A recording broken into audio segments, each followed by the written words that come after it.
এই পৃথিবীতে যত কিছু আছে তুমি আমাকে দাও।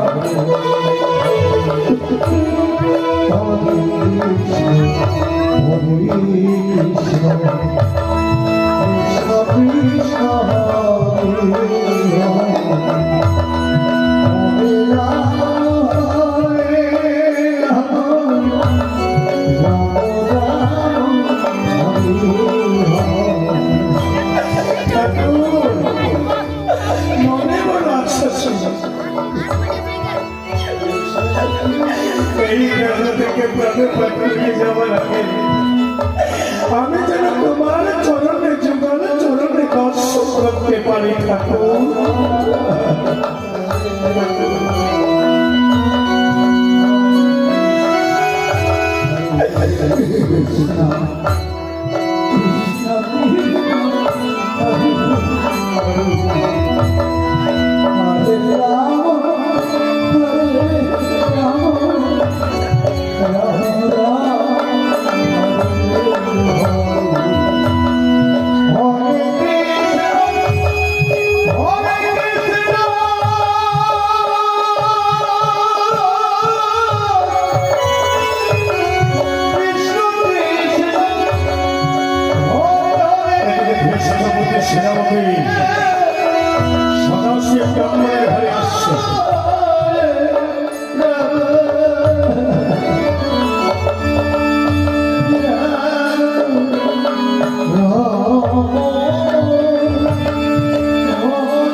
আমি একেবারে গোবিন্দের চিন্তা করছি, হঠাৎ কে আমাকে ব্রাহ্মণ বলে ডেকেছি। কুটির ব্রাহ্মণের বাইরে আমি গিয়ে দেখি কে এসেছে।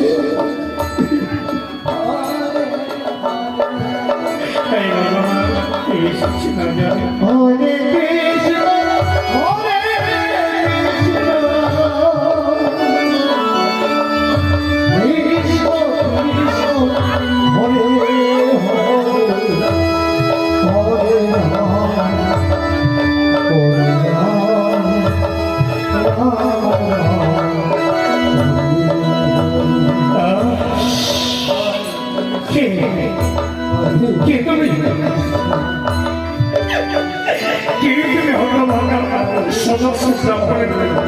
কুটিরে প্রণাম পাওয়া দেখে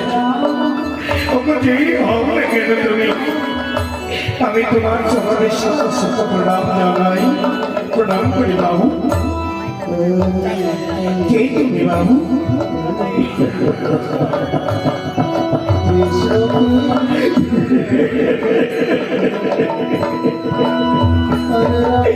সদাশিব ব্রাহ্মণ, আমি কর্ণেন্দ্রপুরের রাজ্য থেকে এসেছি। কর্ণেন্দ্রপুরের রাজপ্রাসাদে রাজ চক্রধারী নদীমুখ রাজা, এই নদীমুখ রাজার আদেশে সমস্ত প্রজাদের ঘরে ঘরে আমি প্রণামে করতে এসেছি।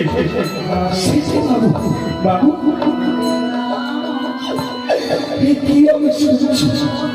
এতদিন যাব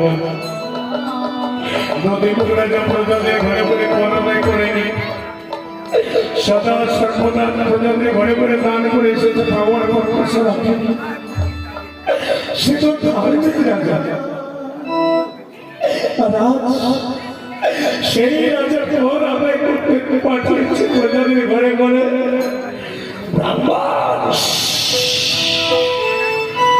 রাজার আদেশ করার করতে এসেছি মাত্র, তাই অত পৈঠত আমি দিতে চাই না তোমাকে। সমস্ত প্রজাদের ঘরে ঘরে প্রণামে করেছে, আর যে প্রজারা সুইচ্ছায় কর্মে দিতে পারেনি সেই প্রজাদের ঘরে ঘরে আমি আগুন দিয়ে জ্বালিয়ে দিয়েছি। চাপের আগুনে খোদা বিখ্যাত করেছি, রক্তের বিখ্যাত করেছি, এবং তার উপযুক্ত করে ফিরে যাবো আমি রাজপ্রাসাদে। বাবু, তুমি কি বলছো? নির্ধারিত সবাই উপযুক্ত করালে করতে এসেছ, কিন্তু সবাই তো ঠিক আছে। আমরা তো সামান্য গরিব, আমরা ডাক্তার আমাদের রাস্তা জুটে আমার মতো কাঙ্গাল করতে আর কে হবে? বাবু, আজ আমি সারা দিবস নগরে নগরে ভিক্ষা করে যান জুটেছিলাম, আমার সব কিছু নষ্ট হয়ে গেছে। আমি পুনরায় ভিক্ষে যাব, সেই শক্তিটুকু আমার আর নেই।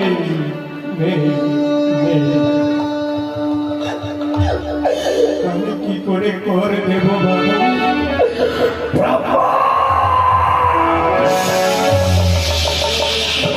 সারা দিবস নগরে নগরে ভিক্ষা করে যা কিছু পেয়েছিল মাত্র পথে আপনারা গিয়েছে।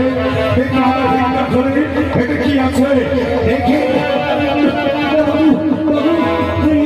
হাত দিয়ে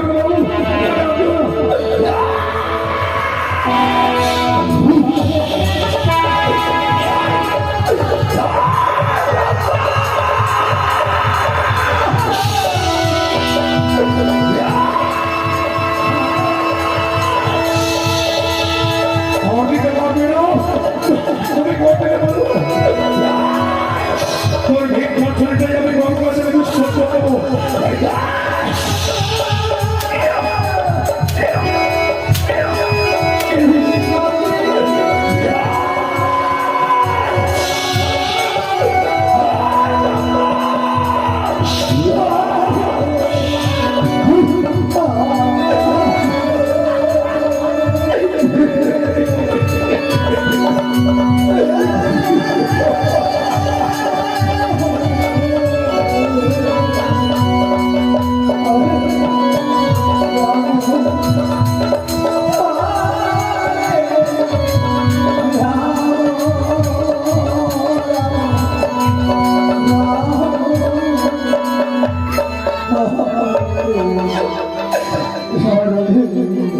অনেক